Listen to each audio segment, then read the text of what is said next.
Good morning, Mike.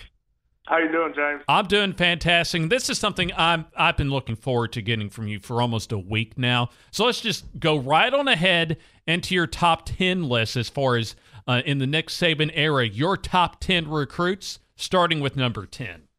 Okay, look, first off, I'm just going to say this. I'm going to get raked over the coals for this one because there's no way I could just it took me forever to make this list because there's just so many great players. But let's just get it over with. And here we go. All right, number 10, Barrett Jones. Offensive lineman, 4-star out of high school from Memphis, Tennessee. Had all the offers, but turned out to be one of the smartest, toughest, classiest players ever to play at Alabama.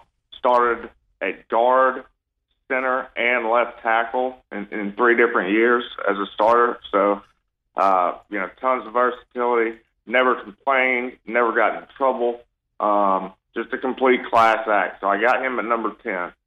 At number 9, I got Reuben Foster, a linebacker that had the craziest recruitment I've seen of any player ever. He committed to Auburn. He was from Auburn, Alabama, so that was no surprise. Decommitted from Auburn, committed to Alabama. Then decommitted from Alabama, committed back to Auburn. Got a tattoo on his arm, and I was like, that's it. It's over. He's definitely going to stay at Auburn. And then he committed back to Alabama. So, Nick Saban pulled a 180, probably the biggest flip that I've ever seen in a recruitment. But one of the best linebackers ever to play at Alabama. So I got him at number 9. Number 8, I got Clinton Dix. He was the number 1 safety in 2011. Straight out of Florida. Now a lot of these guys are out of the state of Florida. Nick Saban just has always killed the state of Florida. But anyway, he was one of the smartest players, instinctively that's ever played in the backfield in Saban's secondary. He just got it mentally and athletically right off the bat, and ended up being a first-round pick. But number 7, I got all A.J. McCarron. He wasn't a 5-star recruit or anything like that, but I don't think Alabama wins a national championship in 2011 or 2012 without him. His recruitment was extremely close. He almost went to Oklahoma. He said the night before he committed to Alabama. He said he was going to go to Oklahoma, and he woke up the next morning and just felt he had to go with the University of Alabama because Nick Saban took over his recruitment probably the last 6 months of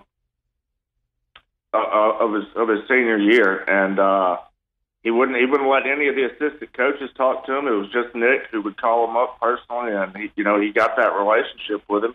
And he threw for 9,019 yards, 77 touchdowns, only 15 picks. And James, if not for the kick six, I think AJ would have been a 3-year starter with 3 national championships. So his record was just phenomenal. He was the ultimate game manager, and he's going to go down as an Alabama legend. 30 years from now, people are going to still be raving about AJ. So I got him at 7. Number 6, Trent Richardson.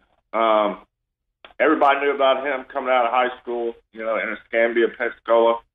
And, Nick Saban started submitting that, Alabama's going to get the top running back practically in every class. I mean, they're going to go for him. That's exactly what Trent was.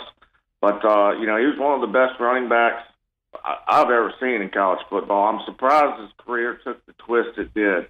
I thought he was going to be much better in the pros, but it is what it is. But we're talking college here, so I've got him at number 6. see, number 5, Amari Cooper. Yeah,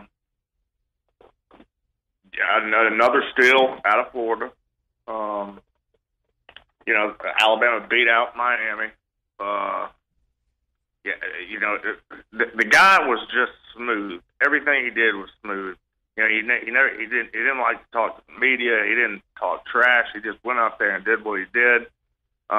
Set every kind of school record, as a receiver possible. His junior year, he had 1,700 yards, 124 receptions, and 16 touchdowns, all Alabama school records. So, statistically, he just lit it up. But, just one of the smoothest wide receivers to ever play at Alabama, or for that matter, the SEC. But, he just made things look easy. He mastered the art of route running. It was just disgusting the way he would just, pull up or dig in and get away with it without pushing off or anything. But I got him at number 5. Number 4 is Mark Ingram, out of Flint, Michigan. Of course, everybody knows Alabama's first Heisman Trophy winner, but one of the toughest pound for pound players that's ever played for Alabama. And Alabama fans will always love him because he played with a bunch of passion, and he just had that emotional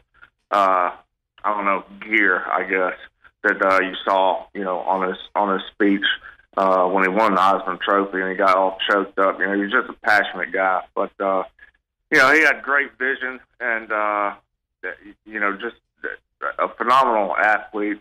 Still in the pros, still making that money. So I got him at 4. Number 3, Marcel Darius. Huge part of Saban's first class, or his real first class in 2008. He was a must-get. He was considered, an absolute in-state target right down the road in Birmingham. He was just a beast, quarterback killer, downright nasty. Exactly what you want to get out of a defensive lineman. And I can't remember what pick he went in the first round, but it was up there. And number 2, Derrick Henry. Everybody thought he was destined to go to Georgia, which is where he really was going to go. But anyway, he was just a physical freak coming out of high school, out of Yulee, Florida. 6'3", 245-pound running back.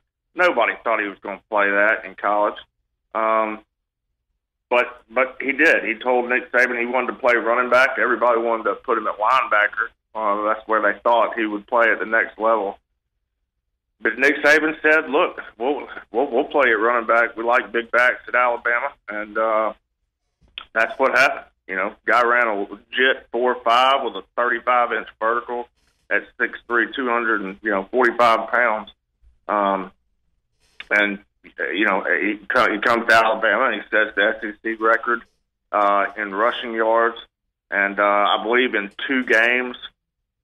James, I think he had 90 carries in 2 games, 47 in one, and 43 or 44 in the next game. But you could hand the ball off to him, and he never got tired. And number 1, I got Julio.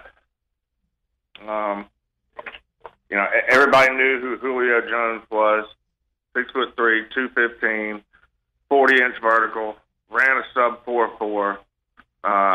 And Alabama did not get these types of players before Nick Saban. They just didn't.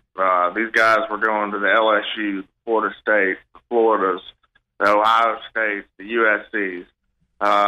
But I always laugh when I think about this story, that the way Saban got him is, Saban went to his house and he said, I want you to come to Alabama, but however, whether you come or not, I'm going to win a national championship with or without you. And Julio always said that was the turning point in his recruitment process, because Saban didn't BS him. He didn't pull any crap. He just spit it the way he wanted. And but anyway, Julio, I got it as number one, and I know I'm going to get raked over the coals because I had to leave so many good players out of this. I had to leave out Landon Collins, C.J. Mosley, C.J. Fluker, Mark Barron, Terrence Cody, Dante Hightower, Courtney Upshaw. I had to leave all these guys off the list. It was a very hard list to come up with, but it was a lot of fun. Talk about some of the as far as your list of those 10 players. What I guess criteria you used in ranking your top 10? Well, I tried to keep emotion out of it because there's some players that I just like, better than others. Like I loved Rolando McClain, but I don't know. It's tough to fit them all in there. I used a lot of if they were in national champions, if they played on national championship teams. I used a little bit of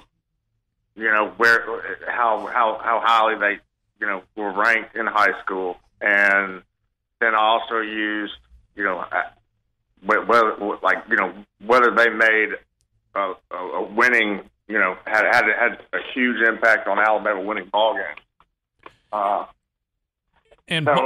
And Mike, when you were rattling off those 10 names, I heard a lot of individuals from that 2008 signing class, and to me, Mike, even though you've had a lot of number one signing classes over the last, 5, 6, 7 years. To me, as far as just a gold standard of recruiting for Nick Saban at Alabama, I think as far as just impact and what it meant to the program, that I don't think anything still to this day, almost a decade later from that signing class, compares to that 2008 signing class.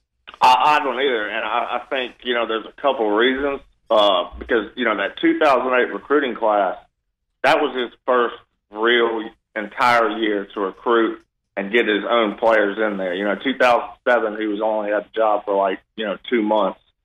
And so when those guys came in, James, they were competing with old recruits. So most of them beat out the old guys, and they started a lot more games than, when you come to this day and age. If you play as a freshman, you're doing something special.